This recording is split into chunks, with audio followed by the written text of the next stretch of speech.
ಕನ್ನಡಪರ ಸಂಘಟನೆಗಳಿಂದ ಕರ್ನಾಟಕ ಬಂದ್ಗೆ ಕರೆ. ಬೆಳಗಾವಿಯಲ್ಲಿ ಕನ್ನಡಪರ ಸಂಘಟನೆಗಳಿಂದ ಧರಣಿ. ರಾಯಬಾಗ್ನಲ್ಲಿ ಸಾಂಕೇತಿಕವಾಗಿ ಪ್ರತಿಭಟಿಸುತ್ತಿರುವ ಕರವೇ ಕಾರ್ಯಕರ್ತರು. ರಾಯಬಾಗ ಪಟ್ಟಣದ ಅಬಾಜಿ ವೃತ್ತದಲ್ಲಿ ಪ್ರತಿಭಟನೆ. ಬೆಳಗಾವಿ ಜಿಲ್ಲೆಯ ರಾಯಬಾಗ ಪಟ್ಟಣ ಅಬಾಜಿ ವೃತ್ತದಲ್ಲಿ ಮಾನವ ಸರಪಳಿ ನಿರ್ಮಿಸಿ ಧರಣಿ.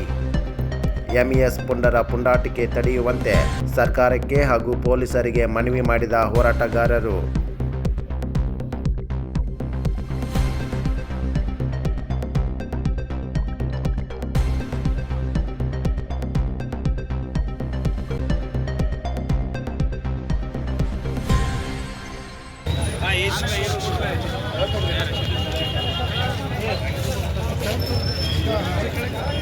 Gracias.